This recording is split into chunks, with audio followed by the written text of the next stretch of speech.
Hi friends, this is Kavitha. Welcome to our channel. ఈరోజు సైకాలజీలో శిశు వికాస అధ్యయన పద్ధతుల గురించి వీడియో చేయడం జరిగింది.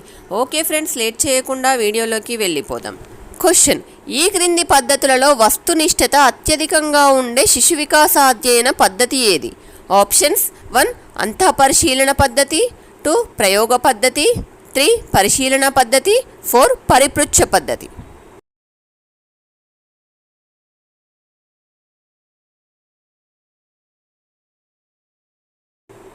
The right answer is option 2 ప్రయోగాత్మక పద్ధతి. అసలు ఈ ప్రయోగాత్మక పద్ధతి అంటే ఏంటి అనేది చూద్దాం. ఒక వ్యక్తి ప్రవర్తనను సహజ పరిస్థితుల్లో కాకుండా ఒక ప్రయోగశాలలో లేదా ప్రయోగశాల బయట కృత్రిమంగా సృష్టించి నియంత్రిత పరిస్థితుల్లో పరిశీలించడాన్నే మనం ఇక్కడ ప్రయోగాత్మక పద్ధతి అని అంటాము. ఇందులో ఈ ప్రయోగాత్మక పద్ధతి అనేది వారికి తెలిసే, అంటే వారు ప్రయోగించబడుతున్నారని వారికి తెలిసే ఈ ప్రయోగాత్మక పద్ధతి అనేది జరుగుతుంది. దీన్ని విహెల్వోంట్ 1879లో జర్మనీలో మొట్టమొదటి ప్రయోగశాలను ప్రారంభించడం వల్ల ఈ ప్రయోగాత్మక పద్ధతికి మంచి ప్రాధాన్యత వచ్చింది. ఇంకా ఈ ప్రయోగాత్మక పద్ధతి అత్యంత శాస్త్రీయమైన పద్ధతి కూడా. నియంత్రిత, కృత్రిమ, అసహజ సన్నివేశాల్లో 2 లేదా అంతకంటే ఎక్కువ చరాల మధ్య సంబంధాన్ని కనుక్కోవడాన్నే మనము ఇక్కడ ప్రయోగాత్మక పద్ధతి అంటాము. ప్రయోగాత్మక పద్ధతి అంటే ప్రయోగశాలలో లేదా ప్రయోగశాల బయట కృత్రిమంగా ఆ పరిస్థితులను కల్పించి అక్కడ ఈ ప్రయోగం చేయడాన్నే ప్రయోగాత్మక పద్ధతి అని అంటాము. ఇక్కడ వస్తునిష్టత అత్యధికంగా ఉండే శిశు వికాస పద్ధతి అంటే ఏంటి? ప్రయోగాత్మక పద్ధతికి వస్తునిష్టత అత్యధికంగా ఉండే శిశు వికాస అధ్యయన పద్ధతి అన్నమాట. Option 2 is right answer. Next question: వ్యక్తి తన అనుభవాలను, అంతర్గత భావాలను, ఆలోచనలను విశ్లేషించుకొని నివేదించే పద్ధతి ఏది? ఆప్షన్స్: 1 పరిశీలన పద్ధతి, 2 వ్యక్తి అధ్యయన పద్ధతి, 3 ప్రయోగాత్మక పద్ధతి, 4 అంతఃపరిశీలన పద్ధతి.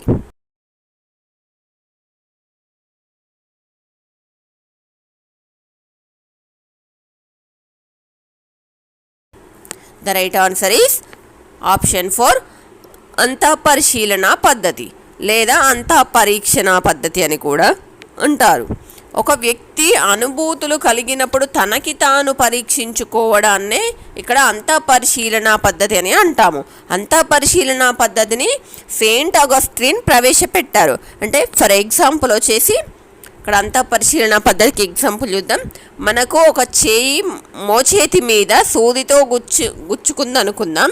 అప్పుడు ఆ వ్యక్తి ఆ బాధను అనుభవిస్తాడు కదా, అంటే ఆ బాధ అనేది అతనికి తెలుస్తుంది, అతనే గ్రహిస్తున్నాడు. సో ఇది అతను పరిశీలిస్తున్నాడు, ఇది తనకు తానుగా పరిశీలిస్తున్నాడు.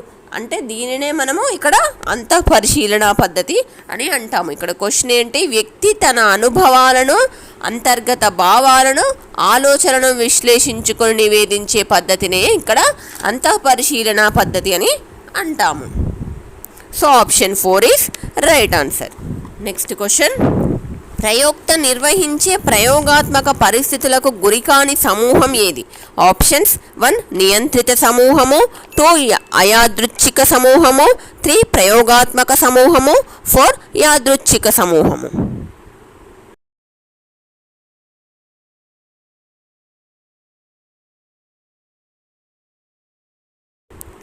The right answer is option 1 నియంత్రిత సమూహము. ఇక్కడ ఏంటి? ప్రయోక్త నిర్వహించే ప్రయోగాత్మక పరిస్థితులకు గురి కాని సమూహం అంటే నియంత్రిత సమూహం అనేది రైట్ ఆన్సర్. ఇక్కడ ఈ 4 సమూహాలు కూడా ప్రయోగాత్మక పద్ధతిలోకి వస్తాయి. నియంత్రిత సమూహం అంటే ఇక్కడ నియంత్రిత స్థితికి లోనయ్యే సమూహాన్నే మనము నియంత్రిత సమూహం అని అంటాము. అంటే ఇక్కడ ప్రయోగం అనేది సహజ పరిస్థితి ద్వారా జరుగుతుంది. దీనినే మనం ఇక్కడ నియంత్రిత సమూహం అని అంటాము. ఇక్కడ ప్రయోగాత్మక సమూహం అంటే ప్రయోక్త కల్పించే ఉద్దీపనలు లేదా ప్రయోగాత్మక పరిస్థితుల ప్రభావానికి గురయ్యే స్థితిని ఇక్కడ ప్రయోగ స్థితి అని అంటారు. ప్రయోగాత్మక సమూహం అని అంటారు. ఇది కృత్రిమంగా జరుగుతుంది. కృత్రిమ పరిస్థితులను ఏర్పాటు చేస్తారు. నెక్స్ట్ యాదృచ్ఛిక సమూహం అంటే ఇందులో ప్రయోజ్యులకు ఎటువంటి పరీక్షలు నిర్వహించకుండా లాటరీ పద్ధతి లేదా వేరొక పద్ధతిని ఉపయోగించి నిష్పక్షపాతంగా ప్రయోగం లేదా నియంత్రిత సమూహం కేటాయించడాన్నే మనం ఇక్కడ యాదృచ్ఛిక సమూహ పద్ధతి అని అంటాము. అయాదృచ్ఛిక సమూహం అంటే పరీక్షలను నిర్వహించి చేయడం జరుగుతుంది. దీనినే ఇక్కడ మనము అయాదృచ్ఛిక సమూహం అని అంటాము. ఇక్కడ ఏంటి క్వశ్చన్, ప్రయోక్త నిర్వహించే ప్రయోగాత్మక పరిస్థితులకు గురికాని సమూహం అనేది నియంత్రిత సమూహం అన్నమాట. So option 1 is right answer. Next question, ఒక ఉపాధ్యాయుడు పిల్లల అభ్యసనంపై బోధనా పద్ధతుల ప్రభావాన్ని తెలుసుకోవాలనుకున్నాడు. ఈ ప్రయోగంలో పిల్లల అభ్యసనం అనేది ఏంటి? ఆప్షన్స్ 1 స్వతంత్ర చరం, 2 జోక్యచరం, 3 పరతంత్ర చరం, 4 సమూహచరం.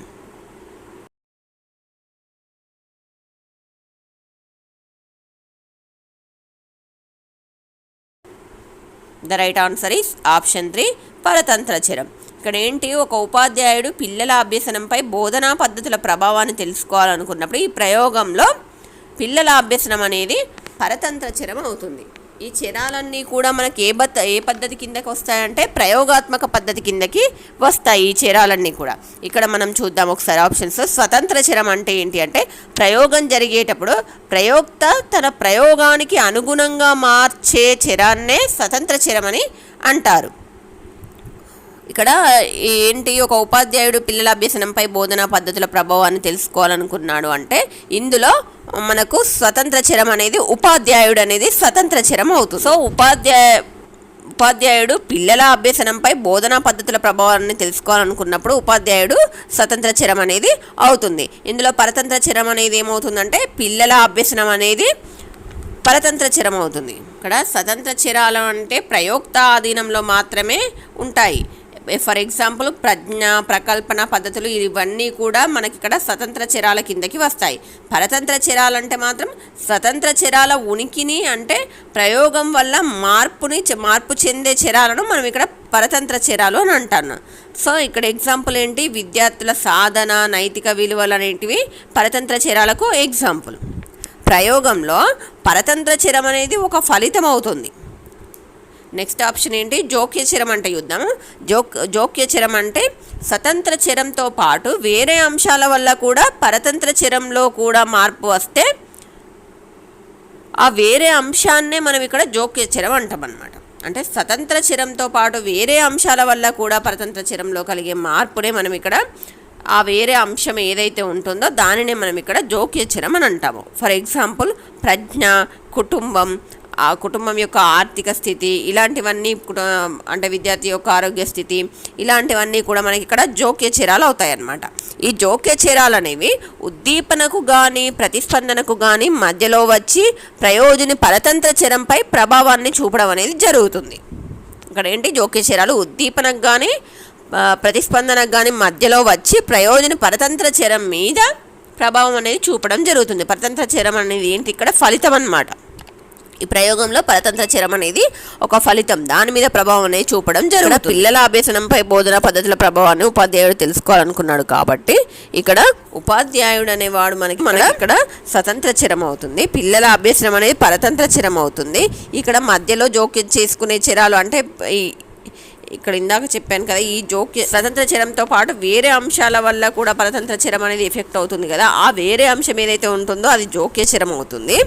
నెక్స్ట్ క్వశ్చన్, 5 సంవత్సరాల పిల్లలను ఎన్నుకొని వారికి 10 సంవత్సరాల వయస్సు వచ్చే వరకు వారి బాల్యదశ వికాసం జరిగే తీరును అధ్యయనం చేసే ఉపగమనం ఏది? ఆప్షన్స్ 1 అనుదైర్ఘ్య ఉపగమనం, 2 పరిచ్ఛేద ఉపగమనం, 3 పరిశీలనాత్మక ఉపగమనం, 4 భిన్న సంస్కృతుల ఉపగమనం.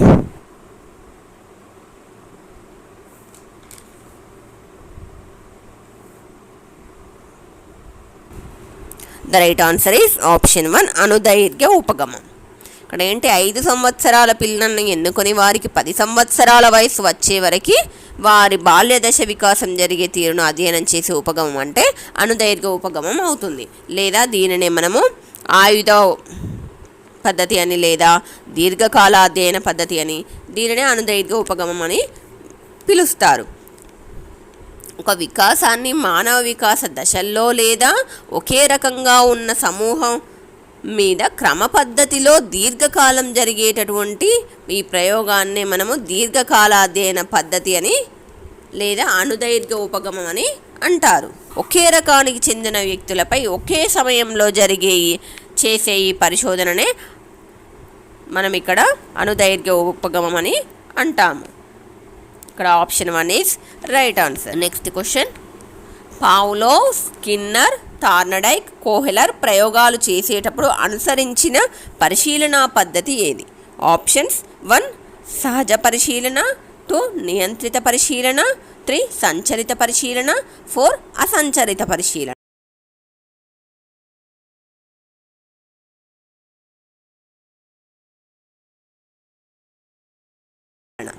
The right answer is option 2 నియంత్రిత పరిశీలన. నియంత్రిత పరిశీలననే మనం ఇక్కడ అసహజ పరిశీలనని కూడా అంటాము. సంచరిత పరిశీలననే సహభాగ్య పరిశీలన అని, అసంచరిత పరిశీలననే సహభోగేతర పరిశీలన అని కూడా అంటాము. ఇక్కడ సహజ లేదా అనియంత్రిత పరిశీలన అంటే ఏంటంటే పరిశీలించదలుచుకున్న అంశాలు సహజ పరిస్థితుల్లో జరిగితే దాన్నే మనం ఇక్కడ సహజ పరిశీలన అని అంటాము.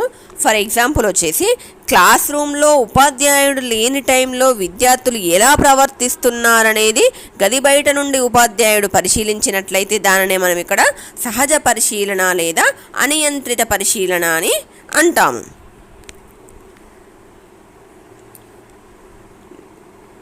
నెక్స్ట్ అసహజ లేదా నియంత్రిత పరిశీలన అంటే పరిశీలించదలుచుకున్న అంశాలను సహజ పరిస్థితుల్లో పరిశీలించడానికి సాధ్యం కానప్పుడు లేదా వీలు కానప్పుడు సహజ పరిస్థితులను కృత్రిమంగా సృష్టించి పరిశీలించడాన్నే మనం ఇక్కడ అసహజ లేదా నియంత్రిత పరిశీలన అని అంటాము. ఫర్ ఎగ్జాంపుల్ వచ్చేసి పిల్లల యొక్క నైతిక ప్రవర్తనను తెలుసుకోవడానికి పాఠశాల ఆవరణలో ఏదైనా వస్తువులు లేదా డబ్బులను ఉంచి అప్పుడు విద్యార్థులు ఎలా బిహేవ్ చేస్తున్నారనేది మనం పరిశీలించడం. విద్యార్థులను పరిశీలిస్తే ఆ విద్యార్థి డబ్బులను తీస్తున్నాడా లేదా అని ఇలాంటివి మనం పరిశీలించడాన్నే అసహజరిత పరిశీలన అని అంటాము. నెక్స్ట్ సంచరిత పరిశీలన అంటే ఏంటంటే పరిశీలించదలుచుకున్న అంశాలను పరిశీలకుడు పరిశీలించబడే వ్యక్తులు లేదా ఒక వ్యక్తి చేసే కృత్యాల్లో పాల్గొంటూ పరిశీలించడాన్నే మనం ఇక్కడ సంచరిత పరిశీలన అంటాము. అంటే ఇప్పుడు ఎవరినైతే పరిశీలిస్తున్నామో వారితో పాటు సంచరిస్తూ పరిశీలించడాన్నే సంచరిత పరిశీలన అని అంటాం. అంటే విద్యార్థులతో కలిసి సంచరిస్తూ పరిశీలించడాన్నే మనం ఇక్కడ సంచరిత పరిశీలన అంటున్నాము. ఫర్ ఎగ్జాంపుల్ వచ్చేసి ఆటలాడేటప్పుడు విద్యార్థులు వ్యక్తపరిచే మూర్తిమత్వ లక్షణాలను అధ్యయనం చేయాలనుకున్నప్పుడు ఉపాధ్యాయుడు కూడా విద్యార్థులతో కలిసి వారితో ఆడుతూ వారిని గమనించడాన్ని వారితో ఆడుతూ గమనించడం అంటే వారితో సంచరిస్తూ గమనిస్తున్నాడు. దీనినే ఇక్కడ సంచరిత పరిశీలన అని అంటారు. నెక్స్ట్ అసంచరిత పరిశీలన అంటే ఏంటంటే అంటే వారితో కలవకుండా పరిశీలించడమే అసంచరిత పరిశీలన అవుతుంది. పరిశీలించదలుచుకున్న అంశాలను పరిశీలకుడు పరిశీలింపబడే వ్యక్తులు లేదా ఒక వ్యక్తి చేసే కృత్యాల్లో పాల్గొనకుండా పరిశీలించడాన్ని మనం ఇక్కడ అసంచరిత పరిశీలన అని అంటాం. ఇక్కడ క్వశ్చన్ ఏంటి? పావ్లోవ్, స్కిన్నర్, థార్నడైక్, కోహ్లర్ ప్రయోగాలు చేసేటప్పుడు అనుసరించిన పరిశీలన పద్ధతి ఏంటి అని అంటే ఆప్షన్ 2 నియంత్రిత పరిశీలన పద్ధతిని వీళ్ళందరూ ఉపయోగించారనమాట. So option 2 is right answer. Next question, జంతువులు మానసిక రోగుల ప్రవర్తనను అధ్యయనం చేయడానికి అనువైన పద్ధతి ఏది? ఆప్షన్స్ 1 అంతా పరీక్షణ పద్ధతి, 2 ప్రయోగాత్మక పద్ధతి, 3 అణుదైర్ఘ్య పద్ధతి, 4 పరిశీలన పద్ధతి.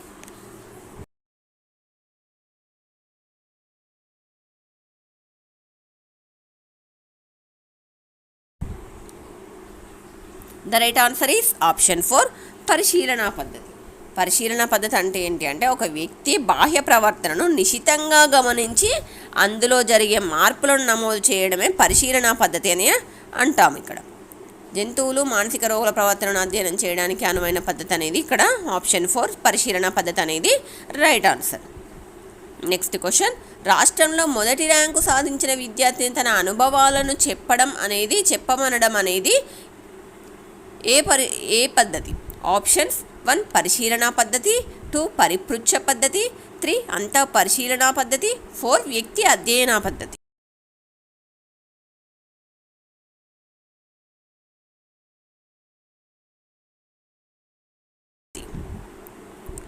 The right answer is option 3 అంతఃపరిశీలన పద్ధతి. ఇక్కడ అంతఃపరిశీలన పద్ధతి అంటే ఏంటి అంటే తనలో జరిగే మార్పులైనా ఏదైనా తన ఫీలింగ్స్ని అంటే తన భావాలను తను గమనించి తనే వ్యక్తపరుస్తున్నాడు.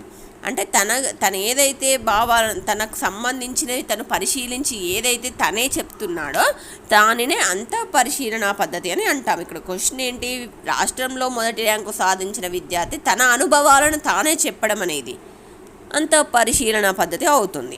Option 3 is right answer. Next question, సమస్యాపూరిత విద్యార్థికి సంబంధించిన సమగ్ర విచారణ జరిపి ఆ విద్యార్థి సమస్యను పరిష్కరించేందుకు ఉపయోగపడే పద్ధతి ఏది? ఆప్షన్స్ 1 వ్యక్తి చరిత్ర అధ్యయన పద్ధతి, 2 అంతఃపరిశీలనా పద్ధతి, 3 పరిశీలనా పద్ధతి, 4 తిర్యక్ ఉపగమన పద్ధతి.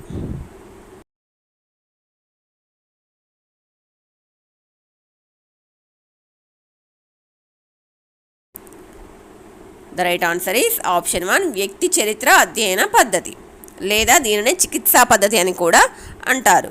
ఇక్కడ వ్యక్తి అధ్యయన పద్ధతి యొక్క ముఖ్య లక్షణం ఏంటంటే వ్యాధి లేదా సమస్య నిర్ధారణ చికిత్స చేయడం అనేది సూచించడమే దీని యొక్క ముఖ్య లక్షణం అవుతుంది. ఇక్కడ ఏంటి, సమస్యాపూరిత విద్యార్థికి సంబంధించిన సమగ్ర విచారణ జరిపి ఆ విద్యార్థి సమస్యను పరిష్కరించేందుకు ఉపయోగపడే పద్ధతి ఏంటంటే వ్యక్తి చరిత్ర అధ్యయన పద్ధతి. ఆప్షన్ 1 ఈజ్ రైట్ ఆన్సర్ అవుతుంది. నెక్స్ట్ క్వశ్చన్, కొత్త ప్రదేశంలో దారి తప్పిపోయిన ఒక వ్యక్తి అనుభవించిన భయాందోళనలను గురించి తెలుసుకోవడానికి అనువైన పద్ధతి ఏది? ఆప్షన్స్ 1 పరిశీలనా పద్ధతి, 2 వ్యక్తి అధ్యయన పద్ధతి, 3 ప్రయోగ పద్ధతి, 4 అంతఃపరిశీలనా పద్ధతి.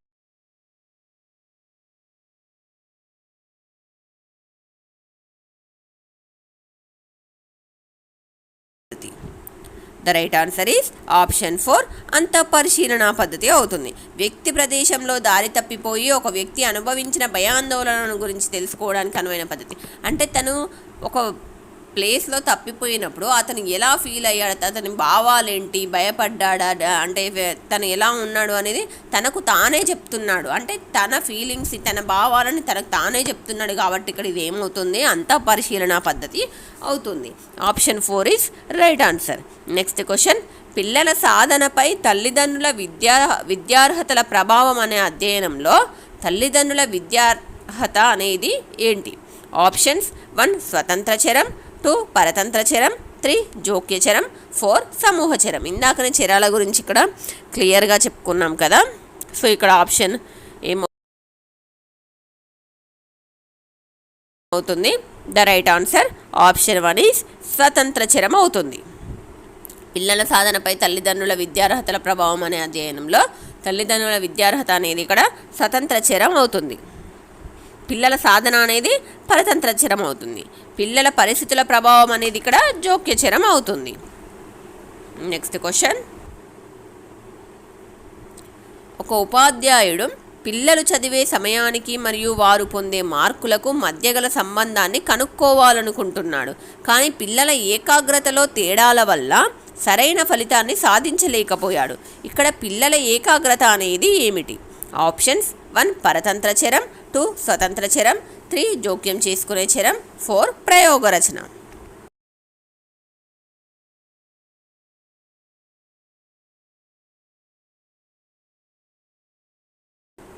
The right answer is option 3 జోక్యం చేసుకునే చరం అవుతుంది. చరాల గురించి క్లియర్గా చెప్పుకున్నాం కదా. ఒక ఉపాధ్యాయుడు పిల్లలు చదివే సమయానికి మరియు వారు పొందే మార్కులకు మధ్య గల సంబంధాన్ని కనుక్కోవాలనుకుంటున్నాడు.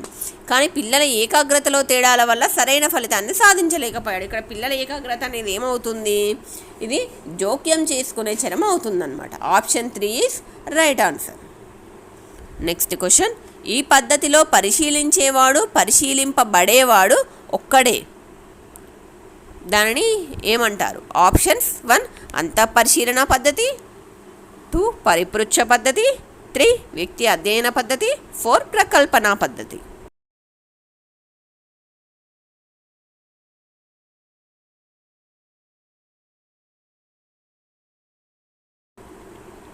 The right answer is option 1 అంతఃపరిశీలన పద్ధతి. అంటే ఇక్కడ పరిశీలింపబడేవాడు ఒక్కడే, పరిశీలించేవాడు ఒక్కడే, అంటే తనకి తానే పరిశీలించుకుంటున్నాడు. సో ఇక్కడ ఇది ఏమవుతుంది? అంతఃపరిశీలన పద్ధతి అవుతుంది. Option 1 is right answer. Next question, ప్రయోక్త ప్రయోజ్యులను సమూహాలకు ఎంపిక చేసేటప్పుడు ఒకే స్థాయి ప్రజ్ఞ కలిగిన ఇద్దరు వ్యక్తులను తీసుకొని ఒకరిని నియంత్రిత సమూహానికి మరొకరిని ప్రయోగ సమూహానికి కేటాయించే పద్ధతి ఏది? ఆప్షన్స్ 1 సమజోడీ పద్ధతి,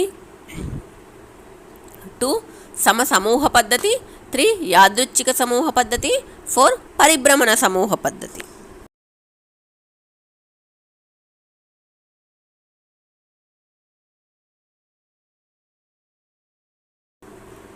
the right answer is option 1 సమజోడి పద్ధతి. ఇక్కడ ఏంటి? ప్రయోక్త ప్రయోజ్యులను సమూహాలకు ఎంపిక చేసేటప్పుడు ఒకే స్థాయి ప్రజ్ఞ కలిగిన ఇద్దరు వ్యక్తులను తీసుకొని ఒకరిని నియంత్రిత సమూహానికి మరొకరిని ప్రయోగ సమూహానికి కేటాయించే పద్ధతిని ఏమంటారంటే సమజోడి పద్ధతి అని అంటారు. నెక్స్ట్ సమసమూహ పద్ధతి అంటే ఏంటి అంటే సమానంగా ఉన్న వ్యక్తులకు బదులుగా మొత్తం సమూహాలను సమం చేయడం జరుగుతుంది. ఫర్ ఎగ్జాంపుల్ వచ్చేసి ప్రయోక్త అనేవాడు 2 సమూహాలను సహజ సామర్థ్యపరంగా మాపనం చేయాలనుకున్నప్పుడు సమూహాలపై సహజ సామర్థ్య పరీక్షలను నిర్వహించి ఆ సమూహాలు కేంద్రీయ ప్రవృత్తి మాపనం చరశీలతలను బట్టి పోల్చి వాటి యొక్క విలువలు దాదాపు సమానంగా ఉంటే ఆ సమూహాలను ఇక్కడ సమసమూహ పద్ధతి అని అంటారు. యాదృచ్ఛిక పద్ధతి అంటే ఏంటి అంటే యాదృచ్ఛిక సమూహ పద్ధతి అంటే ప్రయోక్త సమజోడి పద్ధతి కానీ సమసమూహ పద్ధతి కానీ ఉపయోగించి సంబంధిత జోక్యచరాలను నియంత్రించలేనప్పుడు యాదృచ్ఛిక సమూహ పద్ధతిని ఉపయోగిస్తాడు. యాదృచ్ఛిక సమూహ పద్ధతిలో ప్రయోజ్యులను ఎలాంటి పరీక్షలు నిర్వహించకుండా లాటరీ పద్ధతిలో లేదా వేరొక పద్ధతిని ఉపయోగించి నిష్పక్షపాతంగా ప్రయోగ నియంత్రిత సమూహాలకు కేటాయించడం జరుగుతుంది. దీనినే ఇక్కడ యాదృచ్ఛిక సమూహ పద్ధతి అని అంటారు. పరిభ్రమణ సమూహ పద్ధతి అంటే ఏంటంటే 2 సమూహాలను ఎంచుకొని నియంత్రిత సమూహంగా ప్రయోగ సమూహంగా రెండిటిని మార్చి మళ్ళీ ప్రయోగం చేసి ఫలితం యొక్క తేడాను తెలుసుకుంటే దానినే ఇక్కడ మనం భ్రమణ సమూహ పద్ధతి అని అంటాము. నెక్స్ట్ క్వశ్చన్, విద్యార్థుల సాధనపై డిజిటల్ తరగతుల ప్రభావం అనే అంశంపై ఉపాధ్యాయుడు ప్రయోగం నిర్వహించదలిచాడు. ఇక్కడ విద్యార్థుల సాధన అనేది ఏమిటి? ఆప్షన్స్ 1 స్వతంత్ర చరం, 2 పరతంత్ర చరం, 3 జోక్య చరం, 4 సమూహ చరం.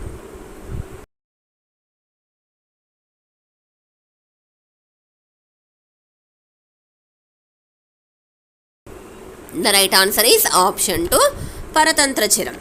విద్యార్థుల సాధనపై డిజిటల్ తరగతుల ప్రభావం అనే అంశంపై ఉపాధ్యాయుడు ప్రయోగం నిర్వహించదలిచినప్పుడు ఇక్కడ విద్యార్థుల సాధన అనేది ఏమవుతుందంటే పరతంత్ర చరం అవుతుంది. డిజిటల్ తరగతుల ప్రభావం అనేది స్వతంత్ర చరం అవుతుంది. ఇక్కడ విద్యార్థి యొక్క మానసిక పరిస్థితి అనేది జోక్య చరం అవుతుంది. ఇక్కడ మాత్రం ఆప్షన్ 2 పరతంత్ర చరం అనేది రైట్ ఆన్సర్. నెక్స్ట్ క్వశ్చన్, ఉపాధ్యాయుడు కూడా పిల్లలతో ఆటలు ఆడే సమయంలో పిల్లల యొక్క ప్రవర్తనను పరిశీలించడం అనేది ఏమిటి? ఆప్షన్స్ 1 సంచరిత పరిశీలన, 2 నియంత్రిత పరిశీలన, 3 అసంచరిత పరిశీలన, 4 అంతఃపరిశీలన.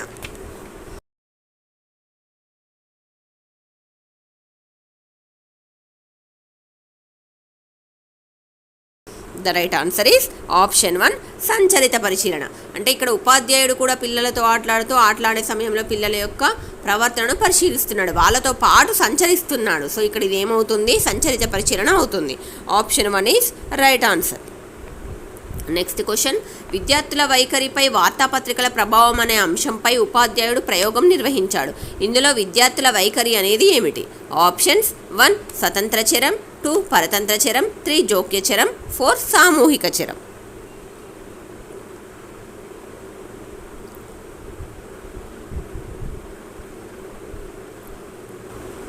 The right answer is option 2 పరతంత్ర చరం.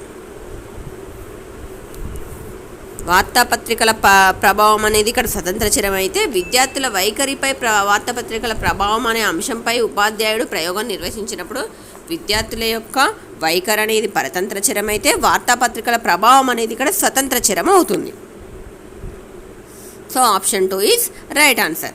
నెక్స్ట్ క్వశ్చన్, ఏ చరం సాధారణంగా ప్రయోజ్యుడు ప్రవర్తన? ఆప్షన్స్ 1 పరతంత్ర, 2 స్వతంత్ర, 3 వ్యక్తిగత, 4 మధ్యస్థ చరం.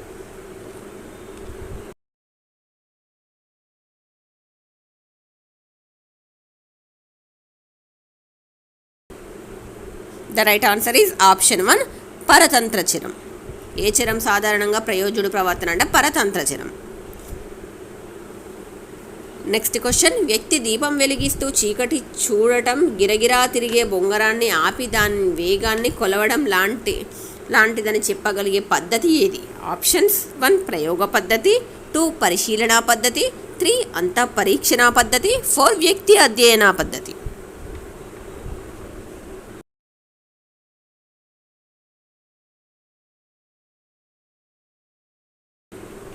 The right answer is option 3 పరీక్షణ పద్ధతి.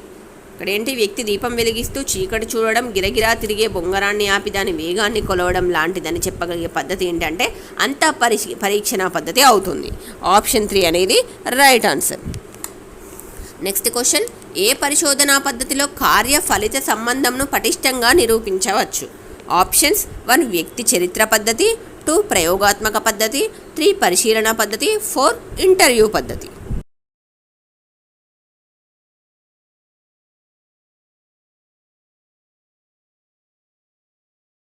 The right answer is option 2 ప్రయోగాత్మక పద్ధతి. ఏ పరిశోధనా పద్ధతిలో కార్యఫలిత సంబంధంను పటిష్టంగా నిరూపించవచ్చు అంటే ప్రయోగాత్మక పద్ధతిలో నిరూపించవచ్చు. సో ఆప్షన్ 2 అనేది రైట్ ఆన్సర్. ఇక్కడ మనం వ్యక్తి చరిత్ర పద్ధతి గురించి, ప్రయోగాత్మక పద్ధతి, పరిశీలన పద్ధతి గురించి మూడింటి గురించి ఇదివరకు తెలుసుకున్నాం కదా. ఒక ఓన్లీ ఇంటర్వ్యూ పద్ధతి గురించి మాత్రమే ఇక్కడ మనం తెలుసుకోలేదు. ఇంటర్వ్యూ పద్ధతి అంటే ఏంటి అంటే దీన్నే మనం ఇక్కడ పరిపృచ్ఛ పద్ధతి అని కూడా అంటాము. ఒక వ్యక్తి యొక్క మూర్తిమత్వ లక్షణాలను తెలుసుకోవడానికి ఆ వ్యక్తితో మరో వ్యక్తి ముఖాముఖిగా సంభాషించడాన్నే లేదా ముచ్చటించడాన్నే మనం ఇక్కడ ఇంటర్వ్యూ పద్ధతి లేదా పరిపృచ్ఛ పద్ధతి అని అంటాము. ఇది ఒక మౌఖిక ప్రశ్నావళి వలె ఉంటుందన్నమాట. అంటే ఇక్కడ నోటితో మనం మాట్లాడుతుండడం అంటే నోటితో ఆన్సర్ చేయడం అన్నమాట. దీనినే మనం ఇక్కడ ఇంటర్వ్యూ పద్ధతి అని అంటాం. ఫ్రెండ్స్, మీకు ఈ వీడియో నచ్చినట్లయితే వీడియోని లైక్ చేయండి, మీ ఫ్రెండ్స్కి కూడా షేర్ చేయండి. మరిన్ని ఇలాంటి ఇంట్రెస్టింగ్ వీడియోస్ కోసం మన ఛానల్ని సబ్స్క్రైబ్ చేయండి. Thanks for watching.